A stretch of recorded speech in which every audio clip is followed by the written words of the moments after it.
Tashi meine Damen und Herren, ich bin Sonam Tamo und herzlich willkommen zu Tibet diese Woche. Heute ist der letzte Tag des Jahres der Eisernen Ratte im tibetischen Mondkalender. In dieser Folge von Tibet diese Woche zeigen wir euch die 10 wichtigsten Nachrichten des Jahres. Seine Heiligkeit der Dalai Lama führt die Welt durch die Pandemie. Führende Persönlichkeiten der Welt beglückwünschen den Dalai Lama zum 85. Geburtstag. CTA feiert das Jahr der Dankbarkeit für seine Heiligkeit dem Dalai Lama. Die Menschenrechtslage in Tibet ist weiterhin sehr schlecht. CTA stellt sich den Covid-19-Herausforderungen. CPIE beruft eintägige Haushaltssitzung ein und verschiebt 10. Sitzung auf März. Die USA verabschieden den Tibetan Policy and Support Act 2020 als Gesetz. Exil-Tibeter halten 2021 Wahlen ab. Tibetische Studenten übertreffen sich in akademischer Leistung. Internationale Gemeinschaft beobachtet weiterhin die Situation in Tibet. Als die Welt mit den Herausforderungen der Covid-19-Pandemie kämpft, unterstützte seine Heiligkeit der Dalai Lama uns allen mit Positivität und Ermutigung durch mehrere Belehrungen und durch die aktive Teilnahme an vielen Seminaren und Konferenzen praktisch das ganze Jahr hindurch. Seine Heiligkeit der Dalai Lama konnte man miterleben, wie er bei etwa 40 verschiedenen Gelegenheiten mit religiösen Führern, Studenten, globalen Führern, Akademikern, Wissenschaftlern und Klimaaktivisten über verschiedene Themen sprach. Seine Heiligkeit der Dalai Lama stellte auch das Buch Wissenschaft und Philosophie in den indischen buddhistischen Klassikern Band 2 Der Geist vor. Als seine Heiligkeit der große 14. Dalai Lama am 6. Juli 85 Jahre alt wurde, strömten warme Wünsche und Grüße von prominenten Persönlichkeiten und Internetnutzern aus der ganzen Welt herein.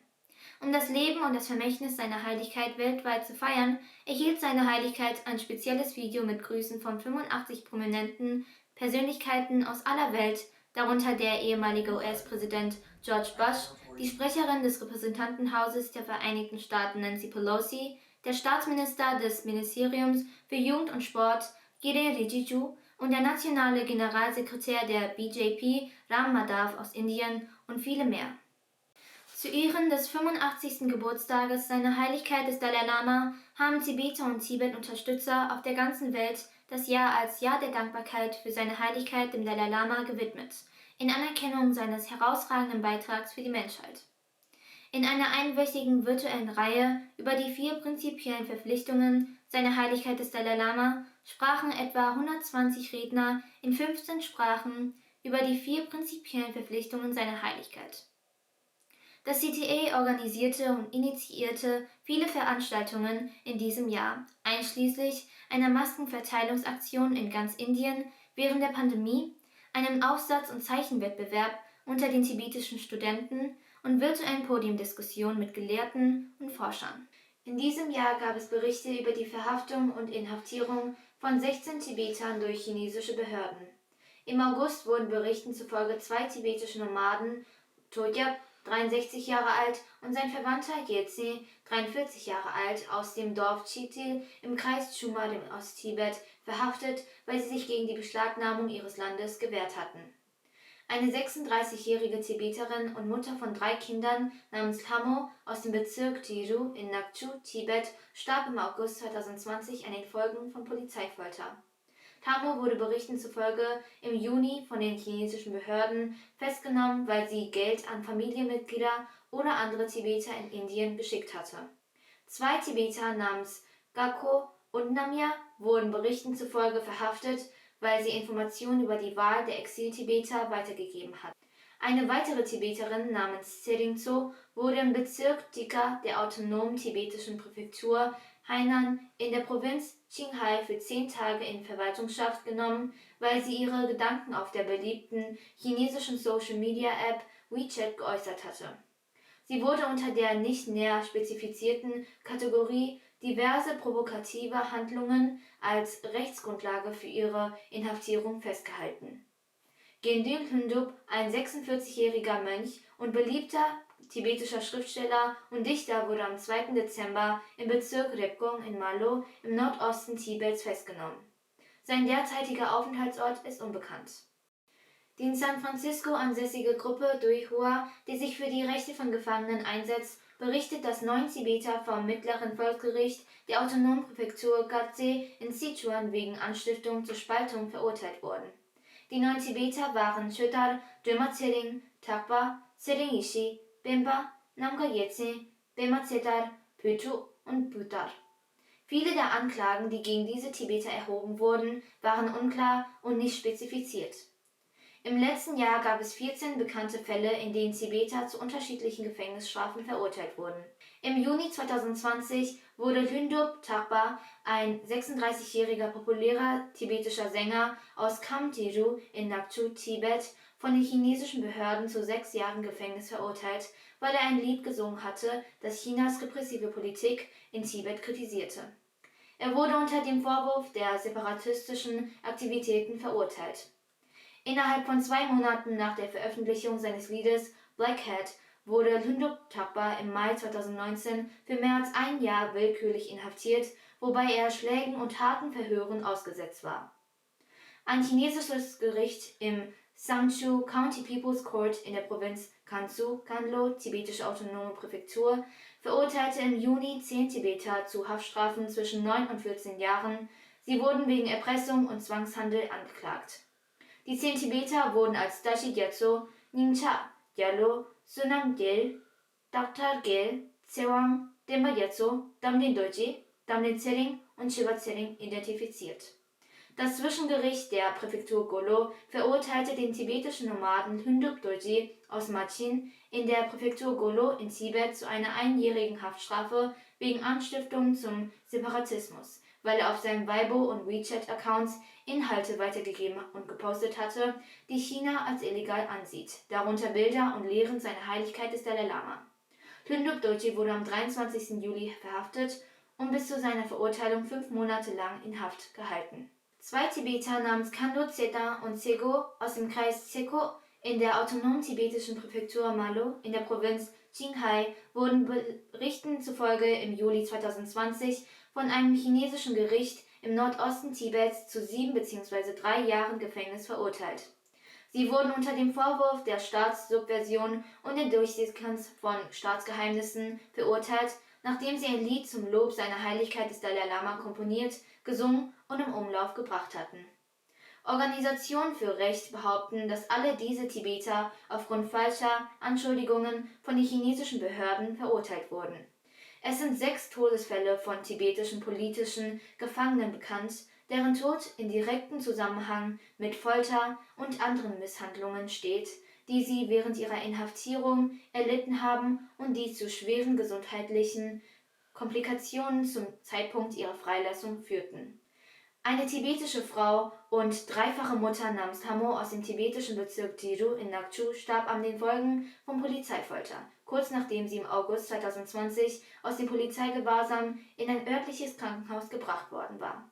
Innerhalb von 2 Monaten nach Tamos Verhaftung wurden ihre Familienangehörigen von den Behörden in ein Polizeikrankenhaus gerufen, wo Berichten zufolge Tamo so stark gequält worden sei, dass sie für ihre Familienmitglieder nicht mehr erkennbar war und nicht mehr mit ihnen sprechen konnte.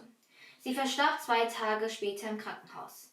Ein ehemaliger tibetischer politischer Gefangener namens Chöki, der im Jahr 2019 nach Verbüßung seiner 4-jährigen Haftstrafe in einem chinesischen Gefängnis entlassen wurde, starb im Mai 2020 an den Folgen der im Gefängnis erlittenen Folter.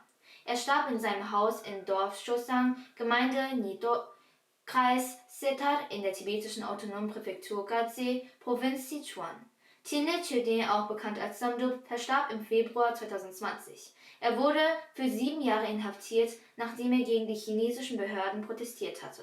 Ein tibetischer Mönch namens Dashi Phunso, ein Helfer des verstorbenen Dögo Denzin Dele Rinpoche, verstarb im März dieses Jahres nach längerer Krankheit und Gefangenschaft. Berichten zufolge war sein Gesundheitszustand seit seiner Entlassung aus dem Yagrapuk-Gefängnis in der Nähe von Dacheto, das im Juli 2003 in der Provinz Sichuan eingegliedert wurde, schlecht. Zum Zeitpunkt der Verhaftung von ehrwürdiger Dashi Phunso litt er, Berichten zufolge, an Tuberkulose. Aufgrund mangelnder medizinischer Versorgung und Misshandlungen im Gefängnis verschlechterte sich sein Gesundheitszustand, während er seine 7-jährige Haftstrafe verbüßte. Ein ehemaliger politischer Gefangener namens Gendun Sherab verstarb im April an den Folgen der im Gefängnis erlittenen Verletzungen. Er war ein Mönch des Klosters Rinpoche im Landkreis Seok in der Präfektur Nakchu in der sogenannten Autonomen Region Tibet, der 2017 unter dem Vorwurf verhaftet wurde, politisch sensible Dokumente auf chinesischen Social-Media-Plattformen geteilt und verbreitet zu haben. Tshering Phaktur verstarb ebenfalls am 26. April im Alter von 51 Jahren in seiner Heimat. Er saß 8 Jahre im Gefängnis, weil er gegen die illegale chinesische Herrschaft in Tibet protestiert hatte, indem er die tibetische Flagge hisste und die Rückkehr seiner Heiligkeit des Dalai Lama forderte. Ein 19-jähriger tibetischer Mönch, Denzin Nyima aus Saubimbo, starb am 19. Januar 2021, nachdem er von den chinesischen Behörden wegen friedlicher Unabhängigkeitsproteste im November 2019 schwer geschlagen und gefoltert wurde. Ein deutliches Beispiel für Chinas starke Kontrolle über den Informationsfluss in und aus Tibet ist der Fall des kürzlich aufgetauchten Berichts über Shurmo, der 2015 nach einer Selbstverbrennung verstarb. Auch der Zustand des Kämpfers für die tibetische Sprache Tashi Wangchu nach seiner angeblichen Freilassung im Januar 2021 ist unbekannt. Als der erste Fall von Covid-19 in der chinesischen Stadt Wuhan auftauchte, sahen sich die Länder der Welt mit den Herausforderungen der Pandemie konfrontiert. Die tibetische Zentralverwaltung leitete mehrere Maßnahmen ein, um die Ausbreitung der Pandemie in der tibetischen Gemeinschaft im Exil zu bekämpfen.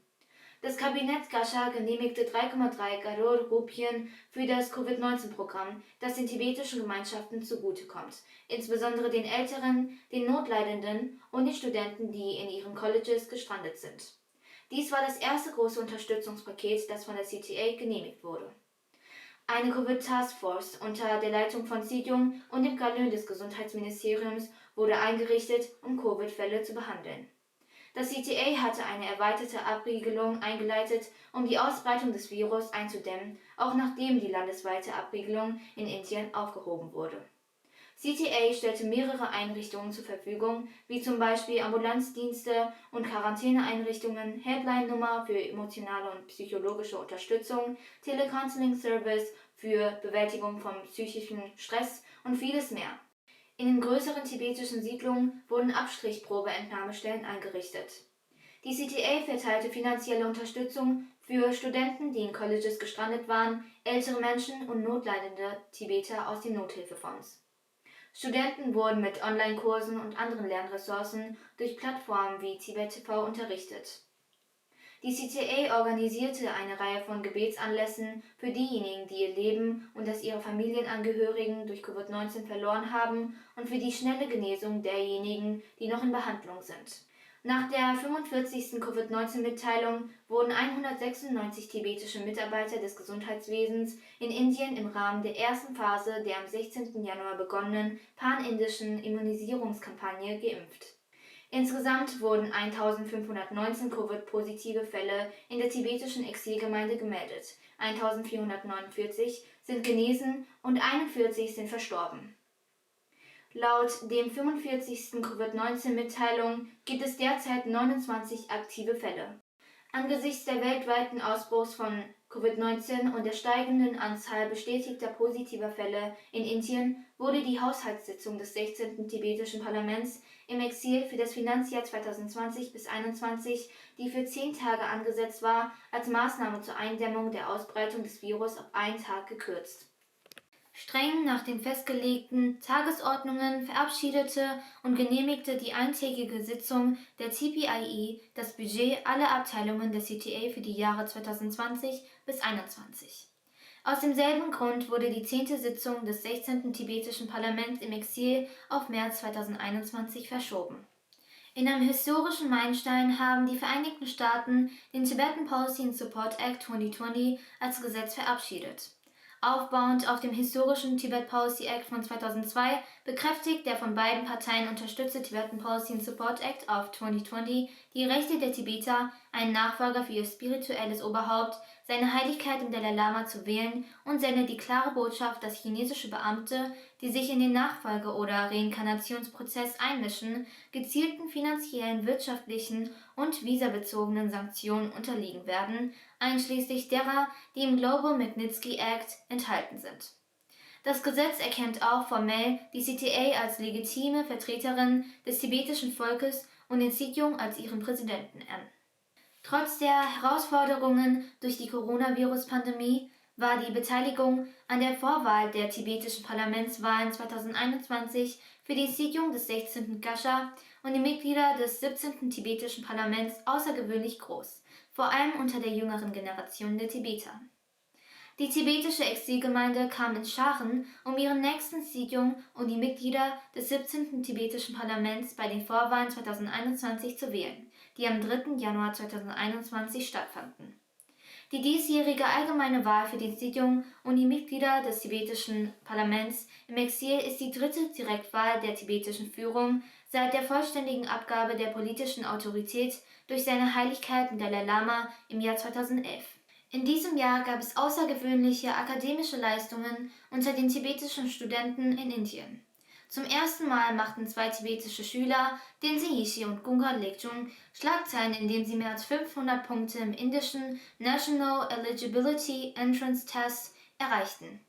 Als das Central Board of Secondary Education die Ergebnisse der Prüfungen der Klassen 10 und 12 bekannt gab, erreichten 19 tibetische Schüler in jeder der Klassenstufen 95% und mehr, was das erste Mal in der Geschichte der akademischen Leistungen tibetischer Kinder ist. Von den vielen akademischen Errungenschaften hat die tibetische Studentin Dashil Hamo die Goldmedaille im Masterstudiengang in Bibliotheks- und Informationswissenschaft für den höchsten akademischen Rang an der Mangalore-Universität erhalten. In ähnlicher Weise wurden zwei tibetische Studenten, Tenzin Choesung und Sonam Chökyi, die den Bachelor in Betriebswirtschaft bzw. den Bachelor in Handel absolvierten, mit der Goldmedaille für den höchsten akademischen Rang an der Dayanand Sagar Universität in Bangalore ausgezeichnet. 82 Organisationen und Verbände, vorwiegend aus Mittel- und Osteuropa, haben eine gemeinsame Petition zur Aufhebung der Ernennung von Jiang Tuan, Minister an der Ständigen Vertretung der Volksrepublik China, in die Beratungsgruppe des Menschenrechtsrates eingereicht. In der Petition wird auch darauf hingewiesen, dass die Ernennung Chinas in die einflussreiche Gruppe eine entmutigende Botschaft an alle Tibeter sendet, die in ihrem mehr als 6 Jahrzehnte währenden Kampf ihre Stimme gegen das unterdrückerische chinesische Regime erhoben haben und ihre Hoffnung weiterhin auf die UNO setzen. In einer beißenden Kritik an Chinas anhaltenden Restriktionen bezüglich des Zugangs zu Tibet kündigte das US-Außenministerium im Juli 2020 Visabeschränkungen für die Regierung der Volksrepublik China und die Funktionäre der Kommunistischen Partei Chinas im Rahmen des Reciprocal Access to Tibet Act von 2018 an. In ihrem Jahresbericht 2020 betonte die Congressional Executive Commission on China (CECC) ihre Besorgnis über die zunehmend repressiven Taktiken der Kommunistischen Partei Chinas wie die Einschüchterung von Kritikern, Zensur auf Internet, Wissenschaft, Journalismus und Einmischung in ausländische Regierungen und Bürger. Das Office of Policy Planning des US-Außenministeriums veröffentlichte einen 72-seitigen Bericht mit dem Titel The Elements of the China Challenge. Der Bericht erwähnt Tibet als ein militärisch besetztes Land. Das waren die Top 10 Nachrichten des Jahres. Wir von Tibet TV wünschen allen Zuschauern, die das tibetische Losar-Fest feiern, ein glückliches und erfolgreiches Losar. Losa Latashitele.